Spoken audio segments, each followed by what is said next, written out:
I have this vivid memory of sitting in the bathtub one time and just crying. I think I punched my dad once. You're not in charge of me right now. Like, you just won't leave me alone. I had an epidural in my back, so I couldn't move very well. She just wanted me to keep pushing and keep going. Everybody had one. Like, if you didn't have one, you were looked down upon. This is a show where teenagers share their experiences growing up in today's world. I'm your host, Dr. RJ, and this is A Teen's Perspective.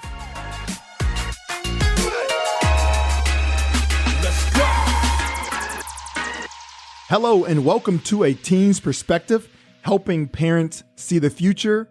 Today's guest is a 15-year-old sophomore in high school, and she's going to share with us her experiences going through a very tough custody battle between her parents. So we're going to hear more about that. But before I introduce this 15-year-old, we need to come up with a name because we don't really want to share her identity since she's a minor.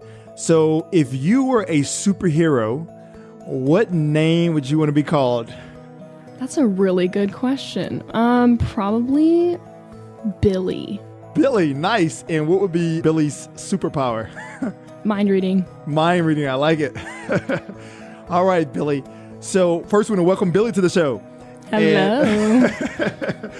So let's start off and just give us some insight about how it was being raised, like your parents and all that. Well, my parents had me really, really young. My mom got pregnant when she was 16. My dad was 17.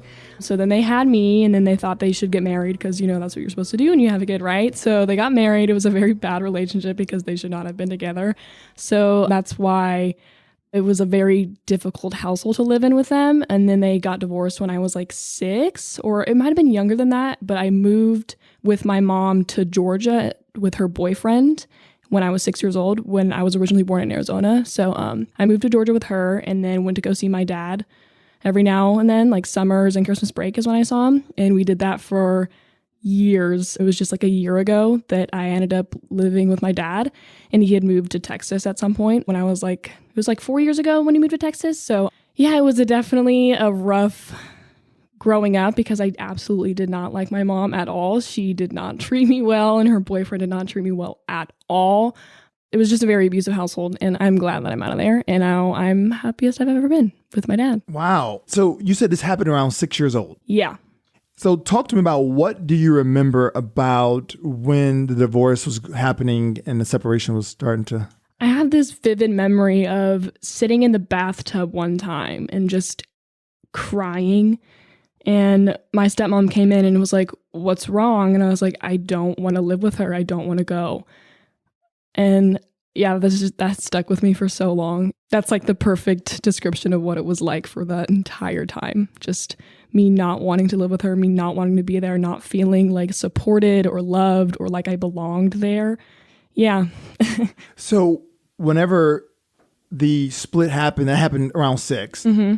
And who made the decision who you would live with?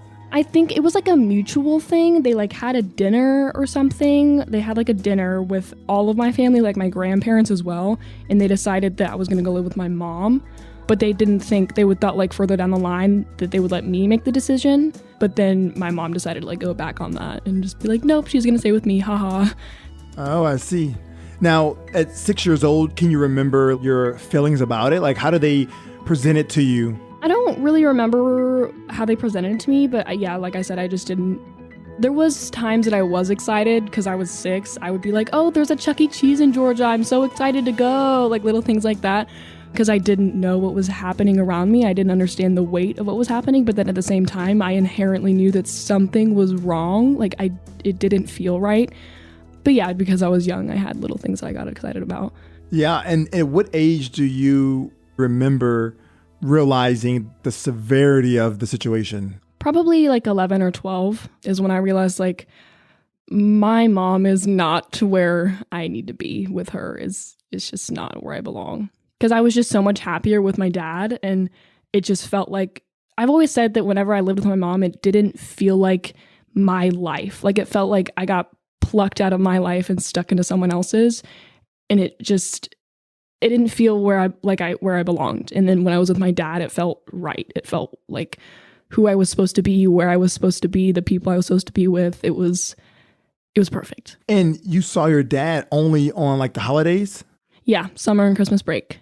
Oh, so okay. my mom got me 9 months out of the year, and they got me 2.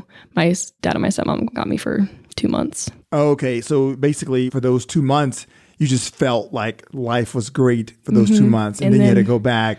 Yep. And then leaving. Airports are still very, very difficult for me to be in now because it's just so much PTSD almost of remembering having to leave them. Leaving them was the hardest moments I've ever had to go through. I would always be the last person aboard the plane because I just didn't want to let go. And I would walk and have to like tell myself to not turn around and just run back and to get on that plane. It was hard. Wow. So you're 6 years old and they make the move, and then you go around middle school. And middle school, is that when you really recognize that I should be with my dad? Or when did that occur? Yeah, around middle school, just the way my mom treated me, my stepdad treated me, I realized this is not the way I'm supposed to be treated. This is not where I'm supposed to be. And that's when I first started asking my mom, like, hey, can I live with my dad? Because they said once she gets older and is old enough to make that decision for herself, we're going to hear her out. And she wouldn't listen. She just said no for years. And it was years of just fighting and yelling and me begging her to let me leave and her just not wanting to let go and still not wanting to let go even when I'm with my dad. So, but I got away. Yeah. Can you describe the environment being raised by your mom? She was just very possessive, I guess. Like, you know, when people say my child, my daughter, and don't really treat them as a person, just as like a possession almost. That's what it felt like, is that I was just her possession and like some pawn in her game with my dad to just show that like, no, she likes me more, so haha, I win, that sort of thing. And I think that stems from the fact that because she had me so young, she never really grew out of her high school immaturity. So I think she still is like holding on to that immature, like, I need to be her dad. I need to win this fight when it's not a fight. It's my life. Like, so I think she's still stuck in that. And then her boyfriend is one of the worst people I've ever met. Like, that's kind of harsh, but he's abusive, first of all. Like, he would hit me all the time. And he thought he was always right. He would never listen to me. He treated me like a dog almost. Like, it was horrible. And I remember he always did crazy things, like punishments for me. Like, I remember this game that he used to make me play, sometimes for no reason at all, where he would just make me hold an index card to a wall with my nose for an hour. And if I dropped it, I'd have to restart. And I just remember standing against a wall with my nose to it, crying, and then dropping it and having to start over. And for hours, I would do that. And sometimes it was for nothing at all. Wow. And what was pretty much the rules in the house as far as discipline and things like that? She was very strict, but also not strict at the same time. Like, she would get mad over some things and then not care about other things. Lying was something she got really mad at me about, even when I know I wasn't lying. Like, if my stepdad said I was lying, then I was lying. So that's what he used to play off his reason for punishing me as a lot. So I don't think my mom ever knew that he was being bad, like treating me horribly. She thought he was just disciplining me, but because she trusted him more than she trusted me, which was kind of scary and hurtful because, like, I'm your kid. Where did this guy come from? Like, and you're going to trust him over me. But yeah, lying was the biggest thing that I got in trouble for because it was the easiest thing to just say, oh, she lied. But that was kind of it. There was other big things, like if I was yelling at my mom that I wanted to live with my dad, I would get in big trouble for that usually. And if I ever brought up my dad, really, they would just get mad and I couldn't really talk about him that much. Oh, wow. So as you're going through middle school, because middle school is already tough, right? Like for any child to go through, how did the pressures of middle school impact the problems at home? It really just felt like I had nowhere to go. Like there was like no safe space for me at any time. Like school, I didn't have any friends because I was so mad all of the time and I would lash out and I was upset and I was angry just because of the home situation that no one really liked hanging out with me because I was kind of mean because, yeah, I was just so angry all the time. So I didn't have any friends. I didn't feel like I belonged anywhere. Like, I didn't feel safe at school. I didn't feel safe at home. And I couldn't talk to my dad when I wanted to. I could only talk to him when my mom would let me. So I just felt trapped all of the time. So that's why when I went to go see my dad, it just was that much better. It was like release, but it was only 2 months. So it made leaving really hard.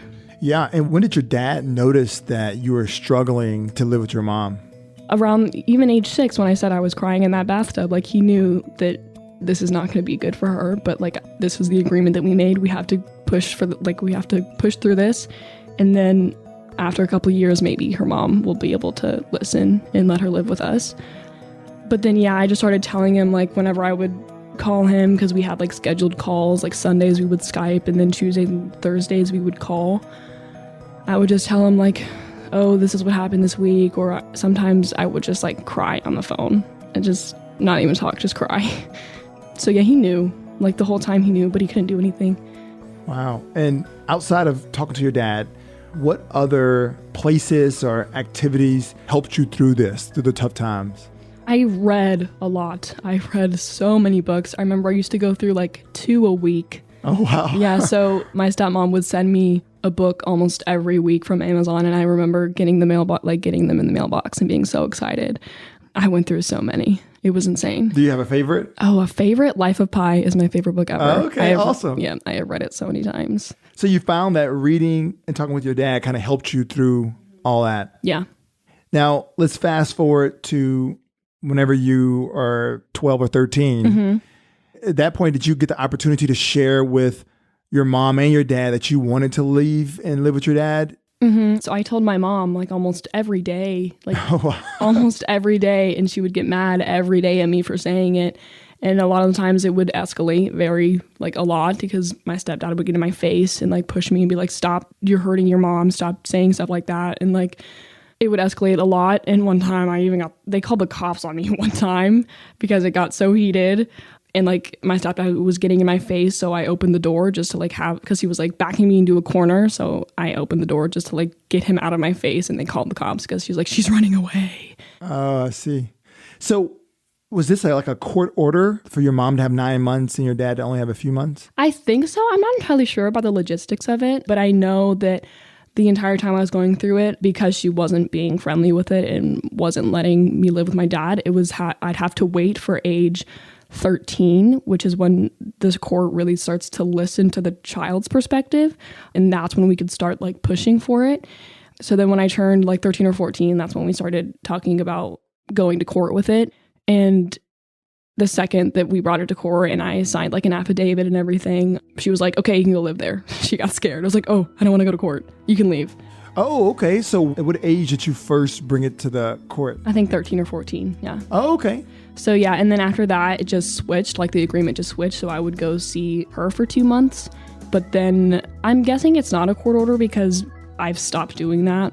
And there's no like repercussions for that, because I told her like, me being there is not going to be fun for you or me. And it's just a really big waste of my time because I have so many things. I want to hang out with my friends at New Year's. I want to be at Christmas with my dad and my stepmom, and even like getting a job over the summer, like I can't do that because I'm going to be with you. And it's very frustrating. And even when I'm there, like it's not fun for either of us. She gets mad because I don't want to spend time with her. And I'm like, well, what do you expect? Like, I don't feel like you're my mom. Like you feel like a stranger to me almost, that I'm just being forced to live with. And it's just frustrating. So what do you think caused this? Is it just because she was just a young parent and she didn't know how to treat you, or? Yeah, maybe. And also just like, she's a very selfish person. And you know, like the whole concept of like, if you love something, let it go. I really think she just didn't grasp that. She thought she was doing what was best for me. She didn't think that my dad was what was best for me. So she was like, no, she's staying here with me because I can give her the life that she needs. And yeah, I was making her happy. And I think she had this idea in her head of just this great relationship that never existed, that she was just trying to get back and trying to achieve, but it wasn't ever going to happen. Now, were you the only child in the house? I had a half brother. So in between moving from Arizona to Georgia, she was with this one guy. He's in jail now, so real quality guy. And she had my brother, and that was in like Alabama. So yeah, he's my half brother. I never really saw him as a sibling though, because the time of my life that I was with him, I was so isolated and angry and frustrated that I didn't really pay attention to what was happening around me. Like I would spend hours in my room. I would really never leave. So I didn't really see him that much, and I never really got attached to him. So I tell people that I'm an only child because I never see him anymore. And yeah, I never really saw him as a brother. And how old were you when she had? I don't remember. I think he's like 10 or 11 now. So it must have been when I was like 5 or 6. Because yeah, it happened like between the move to Georgia. So Oh, as you were moving, that's when she had another child. Wow. Yeah. And through that experience, you guys did not develop a relationship. Nope. Wow. And did you see a difference in raising your brother versus how she raised you? I do feel a lot of like guilt because I feel like I did take a lot of the attention away from him because they were so worried and like absorbed with keeping me there and keeping like me calm and content with living there and like dealing with all the fights and everything, that they kind of neglected him. Like they didn't really pay attention to him that much. And they took their anger from me out on him. And I do feel a lot of guilt for that sometimes because although I don't really see him as my brother, he's still a person. Like I still feel bad that he's still in that house and doesn't really have anywhere to go because his dad is in jail. Like me, as horrible as that experience was, I was lucky in that I had my dad and my stepmom to like pull me out of that, but he doesn't have anyone. So he's kind of just stuck there, which sucks. And I'm sure it's not a great household because yeah, they're still like struggling with accepting the fact that I've moved, and she's still struggling to let go of me, and she's still angry and sad and upset. So I'm sure she's not really a great parent right now. So you mentioned that you have not been there in over a year. And do you guys still communicate? I haven't talked to her. I haven't seen her. Because yeah, she forced me to go over Christmas break. Like I told her, I was like, I don't want to come visit you. I really just want to be done with you. Like I never felt like you were my mom. You need to take care of your other kid. Just let me live my life. I know it sounds harsh to say move on, but move on. Like she just won't. So how do you think your mom is feeling about like this entire situation? Frustrated, for sure. I know, but you can't treat people the way you do and expect them to be okay with it and just take it. But yeah, she's still holding on, like I said, to this dream of having the perfect relationship with her daughter and like this perfect family life that she just wants so badly. And because she can't get that, I'm sure she's very frustrated. So what is one thing that she could change that you believe that would have made the situation living with her better? That's a very hard question. My stepmom has asked me that before, and I've thought about it, and I've thought about it in therapy, and I really don't know. I think just it would have been nice for her to treat me like a human being and not like a possession, like I'm her object or her pawn. And I remember the argument she used to make whenever we got into arguments and her reasoning for not letting me go live with my dad, because I really didn't understand why. Like, her argument was always, well, because I'm your parent and you're the child and you have to listen to me. And I have always hated that argument. I always hate when parents say that because it dismisses me as just a child. Like, you're just a child. You don't have an opinion. You don't have a say. You don't have a voice that matters. Just listen to me. And that's the worst thing a parent can do, in my opinion, is just dismiss them and treat their kid as not a person.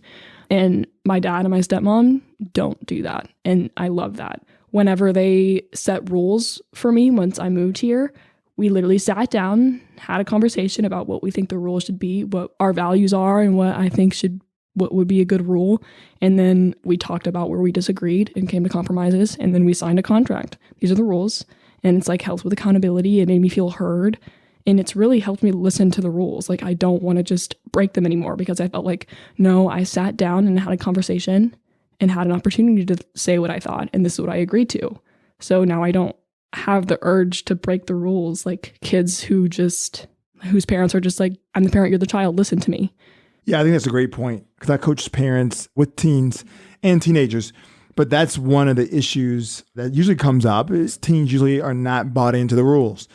And I 100% agree with you. I think having the teen be a part of the decision making as it relates to the rules is huge for the relationship. And it also I always thought it just helped me understand values, and like having my parent explain to me, this is why I have this rule for you, instead of just being, this is the rule, follow it.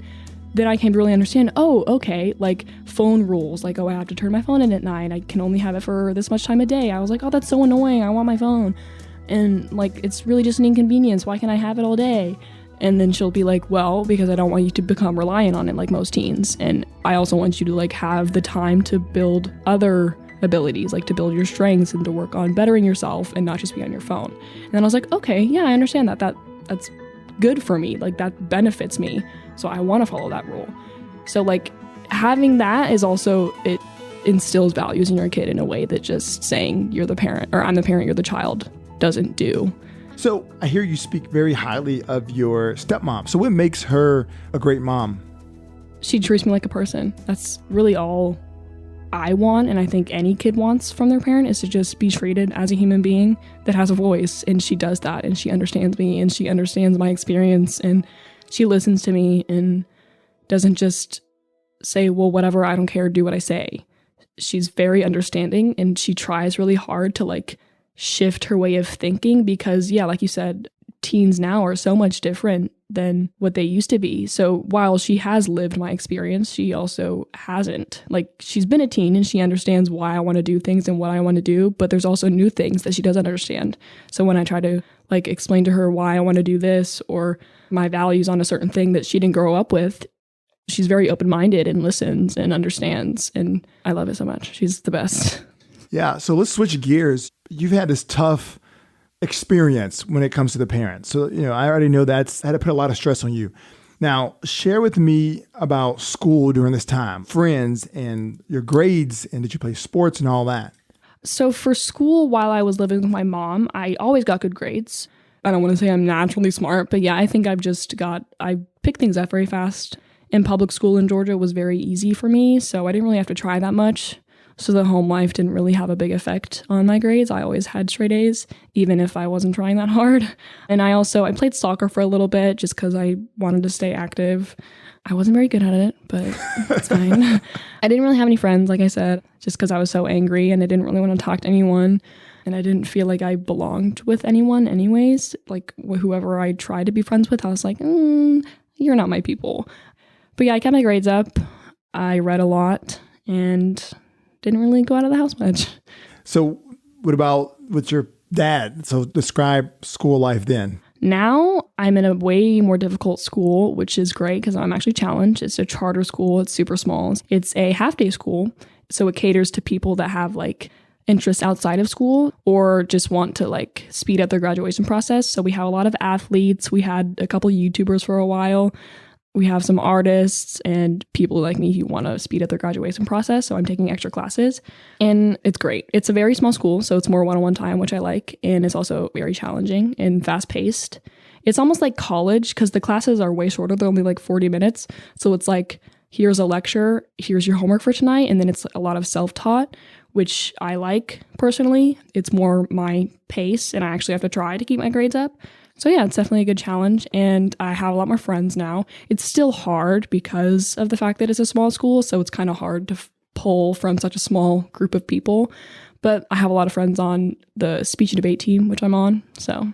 Cool. And what is your reasoning for wanting to speed up and graduate sooner? I'm not going to graduate sooner. I'm just making it to where, so basically I'm taking a lot of extra classes my freshman and sophomore year. So I took a lot of extra classes last year and I'm taking more this year so that I have a very, very small amount of classes my junior and senior year, like 1 or 2. And then I'm going to take classes at ACC and then hopefully graduate with an associate's or almost an associate's so that I can still be considered a new student as opposed to just a transfer. So when I go to actual college, like I'm hoping to go to UT, I will get the benefits of a new student where the transfer students don't get those benefits. Wow.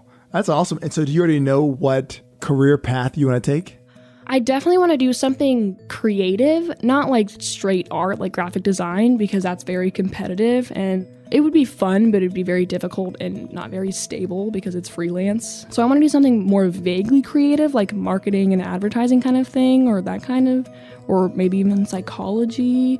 So that's definitely interesting. And I've also heard, my stepmom told me the other day that there's this major called Plan 2, where it's just a mixture of all the liberal arts, and it's very attractive to employers because you have a mix of everything. And that sounds super, super fun to me. So I can get a little bit of everything. That's cool. I haven't heard of that. Yeah, I'm super excited. I think that's what I'm going to do if I get into UT. So we'll see. Perfect. So you mentioned that you're able to make friends now. Yeah. Or have you noticed like a big change in the person you are now that you're happier with your dad?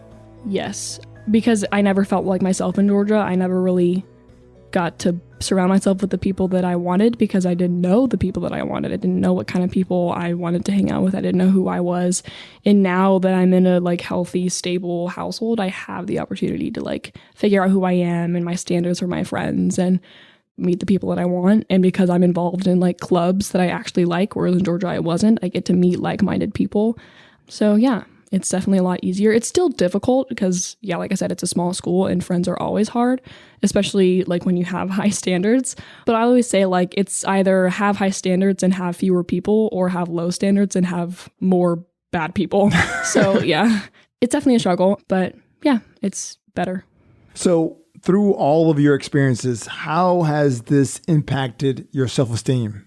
Because I lived in Georgia, and I never felt like I belonged or like I was loved or supported, I definitely struggle with self-esteem issues a lot. Still to this day, it's a problem. I need a lot of validation, which I'm working on. I don't need as much as I used to, but it's still, I reach for validation. I try to stop myself. Like my stepmom has put me in therapy and she's helped me establish like some coping mechanisms as far as like trying not to be so desperate for validation. But yeah, it's still a struggle. So is this the first time that you've ever spoken with a therapist? Yes. Oh, so throughout this entire, like in Georgia experience, there was never a counselor or a therapist involved? My mom tried to do it, but she wanted to do it with me. Like it was me and her. And it was mostly just, we did one session. It was mostly just her trying to get the therapist to choose a side and show who was right instead of actually fixing the relationship. Just kind of like another, look, I'm right. This is validation. The therapist said I'm right. So So we never went again because it just was not effective. But yeah, now I'm in like therapy. And I don't think it's just like, oh, I'm messed up, I need therapy. Like I think everyone should have a counselor of some sort because everyone struggles. Everyone has issues. Everyone can better themselves. And mental health is very important. And it's something you need to work at all the time. So I think everyone should invest in a counselor. And I think it needs to become a more normal thing than it is. So yeah. I mean, essentially that's, me being a life coach, that's really a lot what it is. It's and I feel the same way. I think every person needs someone that isn't involved in especially teens. I mean, they just need another adult involved in their life that can be objective without bias. Yeah, you're right. And give them positive thoughts to have in a sense. Because you're right. I mean, with yourself, there could be so much negativity. So it's nice to have that. So what are some of the things you mentioned validation? So give us an example of how you struggle with validation. I struggle with like, oh, this outfit's cute. But then like if I go outside and see someone else in a cuter outfit, I'm like, oh, just kidding. I'm ugly. I need someone else to tell me I'm cute or else, like I just need someone else to say that I am something as opposed to just telling myself. And when did you notice that? Probably because I didn't realize it was a problem until I moved with and I realized with my stepmom, oh, this isn't healthy. This isn't what I need to be doing. And it's also like when I got all the other distractions out of the way, I finally got to realize like, oh, I struggle with this. I struggle with this. When I could finally focus on myself versus just trying to get out of an unhealthy house. So yeah, I've learned a lot about myself in the year that I've been here. Now, a lot of teens experience some form of depression, whether it's more mild or major depression. What has been your experience with that? I've never been like diagnosed with depression, but like you said, I feel like everyone deals with maybe symptoms of it or something similar to it, whether it's mild. And I think right now is probably the hardest it's ever been, just because I finally have the time to sit down with myself and my thoughts, like the first time in a while, because I was worried about getting out of the house before, so I wasn't focused on anything else. And now I've kind of just gotten to sit down and look at myself in the mirror and realize everything wrong, I guess. And just like pick up on all my issues. It's definitely good because now I have a therapist that can help me like work through the things that I notice that I struggle with. Like, oh, I don't argue very well. Like I'm or I don't have very good coping mechanisms, or I seek validation. Like the fact that I can pick up on those is definitely a sign that I'm in a healthy space where I can feel like I can better myself. It's hard, but it's for a good reason. Like it's definitely healthy that I'm picking up on that and finding ways to fix it. And from your counselor, what do you feel is the best advice she has given you, or he? Ooh, definitely when I'm like going down a self-deprecation spiral of like, I'm bad at this, I'm ugly, like I'm bad at school, like just, like we all do sometimes. Just telling me, find something that you can do that will get you out of that. Like for me, I go on walks. I take my dog on a walk, or I draw, or just do something to get my mind out of that hole. And yeah, it's definitely helped a lot. That's awesome. Now, as far as your friends, I know you mentioned that you've experienced some friends who've suffered in some form of depression. So share with me a little bit about that. Yeah. So when my dad moved to Texas, in the midst of me living with my mom, we moved in next to this girl and we became best friends, like so fast. For 5 years, we were so close, and every summer we would spend almost every second together. We had a little thing for a while. We were like, we're going to break the world record for how many sleepovers happened in a row. And it was so easy because she was right next door. So it was great. And it was just some of the best times of my life. And then at around 6th grade, she started smoking because I wasn't there for the school year. So she kind of was left to her own devices, and her parents weren't very active. Like they were kind of passive and didn't really take a big role in her life. So she was kind of left to just get in with the wrong crowd and get in with the wrong people and do some bad things. And I'm fine with weed personally in moderation. But yeah, I just got out of control with her. And like the friend that she was with, her parents were big drug addicts. They would literally buy their kids weed, buy it for them, just an unlimited supply. And so it was bad. It got really bad. And it started changing her. She became a person that I didn't recognize.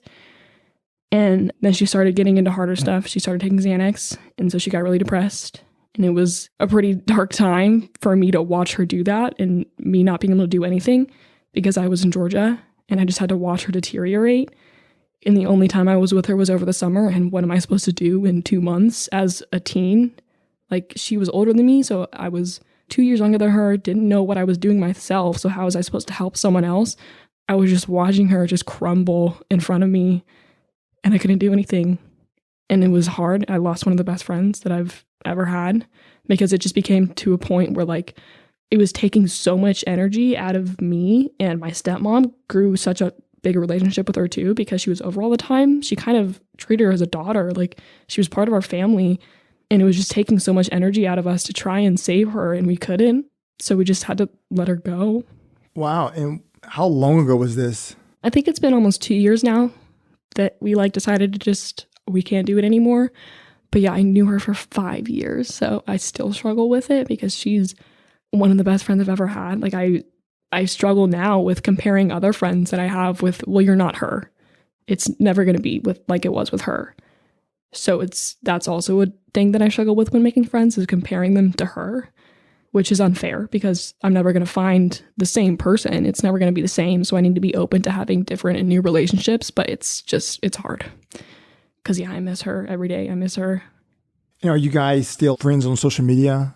It was really scary for a while because she got off of social media and I was really scared. I was like, is she okay? Like, I don't know what happened. I don't know, because we don't keep in contact with her parents either or in any way, shape, or form. So I was going in some dark places. I was like, did she kill herself? Like, I was so scared.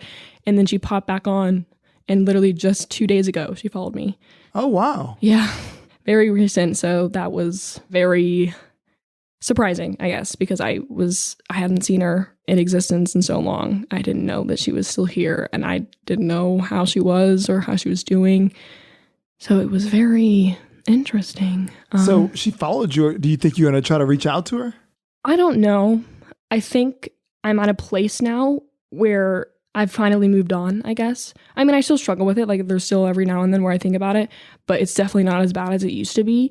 And I don't really want to dig that up and get my hopes up if she's still the same, if she's still behaving that way. And especially if she's still behaving that way, it's been so long now that it's going to be even harder to break it.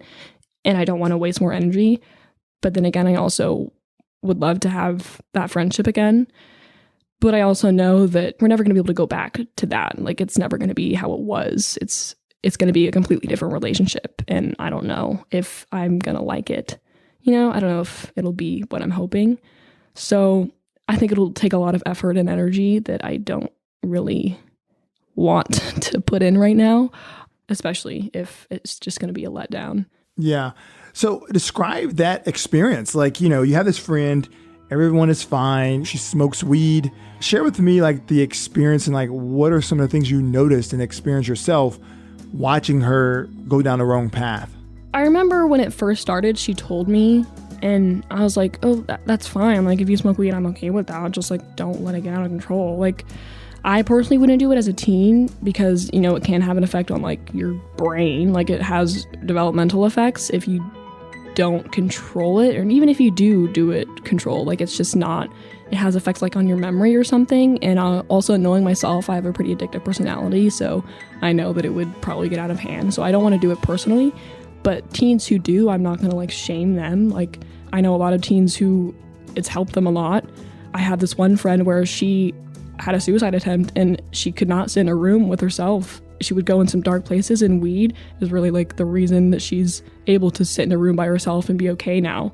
And it's helped her. So I'm not like against it, but I've seen how it can go wrong. People say it's a gateway drug, and I don't think it always is, but in her situation, it was. It definitely was. I don't know what else she's done, but I do know that she took Xanax for a while. So it was scary because I thought it was going to be fine. And then it wasn't. It went bad really fast. So did you notice the changes in the personality or just actions or how she treated others? Everything. She started becoming she became more careless. She just stopped caring about us, really. She was just focused on getting her next like fix, and she was choosing the people that supplied her with her weed over us. And that hurt a lot because they were not good people at all, and they didn't treat her right either. And she just chose them over us because, well, they're giving me what I want. She just became a different person. Like, she was less fun, less happy, less everything. She just felt empty and sad and not the same person that I knew. So it was hard. Yeah, and it makes sense why you're questioning whether you would want to kind of go back down that road. Yeah, because I don't know if she's dealt with it or if it's gotten worse or if it stayed the same, or I don't know. I really don't know. So it's definitely scary to think about that. You've been around a lot. So you've seen some friends who have drug issues. I mean, you experienced yourself a pretty difficult experience with parents, right? So how is it that you were able to make it through all of that and still be where you are today, a good student? You're in a good place now. Like, how are you able to make it through that? Because not every teen makes it.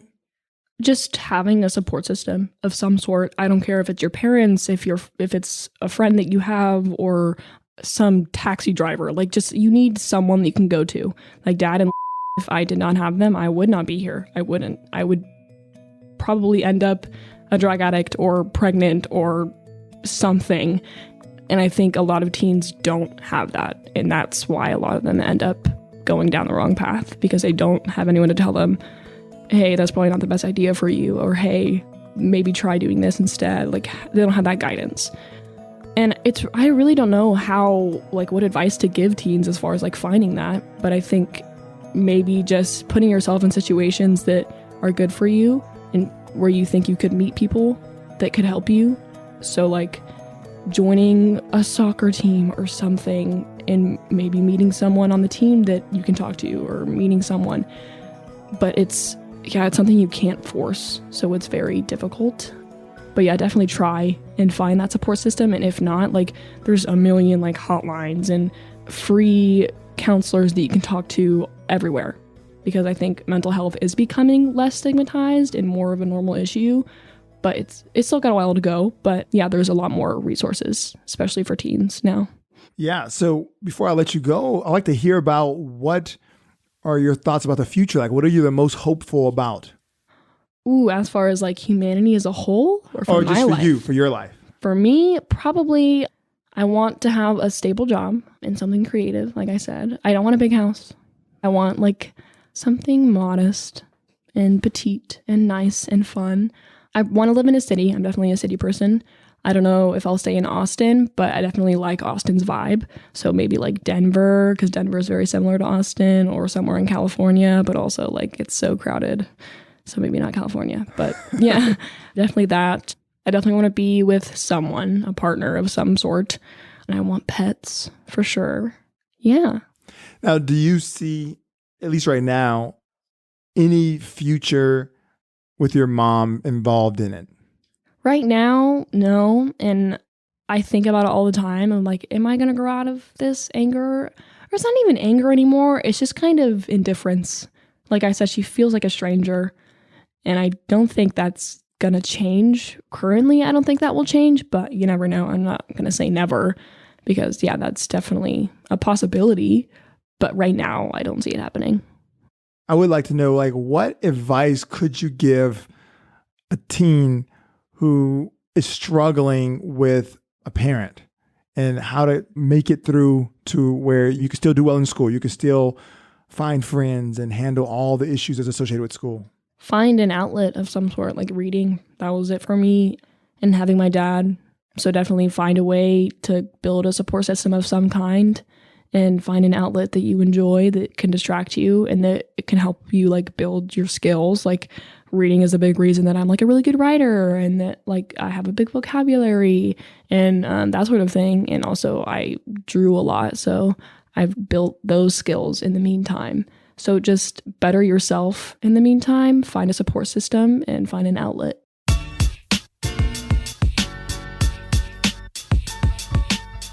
When it comes to teenagers, coaching is so effective because we use proven techniques that help teens identify goals and develop actionable plans to achieve them.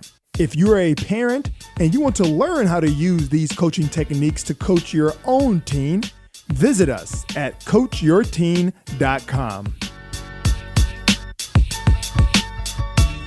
What would you do if this was your daughter? What would you do if your daughter wanted nothing to do with you? I would love to hear your thoughts. So make sure you join our Facebook group. It's called A Teen's Perspective. Now, when coaching is actually easier at times to coach the parent and the teen, for me. And it's even easier to coach just a teen. But sometimes I find myself coaching parents. And specifically in a situation like this one, where their child wants no relationship with them. So I take them through a 3-step process. So the first step is what I call gather information. Now, this step is very emotional because it requires us to look back and to examine the relationship.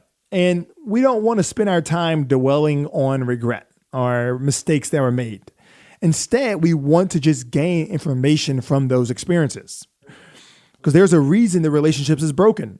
So we want to look at just the parent's part in that broken relationship because this is going to help us with the next stage. And the next stage is take action. So essentially, we're working on the parent. I mean, literally, the parent is looking in the mirror, discovering and identifying all of the areas that parent needs to improve. So let's say, for instance, you're a parent that yells and screams a lot, right? And that contributed to a lot of the conflict in the relationship. So we focus on what causes you to lose control. And we look deeper into anger issues. So once we've taken action, then we're ready for the final stage, which is work towards reconciliation. Now, something cool that I do that has had amazing success, and that is to mail the teen a journal. So what that means is from day one, I have the parent journal from day one. It's almost like you're writing a letter to your teen. So I want them to document everything that they are doing, everything that they are going through, their thoughts and their feelings and their emotions all associated with that. It gives the teen an opportunity to see the transformation. They're actually will witness where you started and where you are now. And this is obviously not something that happens overnight. Usually when I'm coaching a parent, when their teen does not want a relationship with them, this is over the course of some time. So this is not like a few days. So there's a lot in this journal. And when they reach the point when they're ready and they mail this journal to their teen, it's almost always received well. And it can restore the relationship because a teen can actually see the work that their parent has put in to restore the relationship. So if you're a parent and you want a relationship with your teen, what I always recommend is to start first on yourself and then pursue restoration with your teen.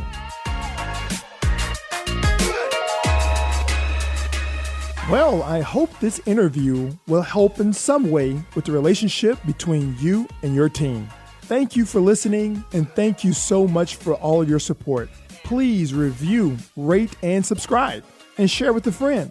Once again, I'm your host, Dr. RJ, and this is A Teen's Perspective.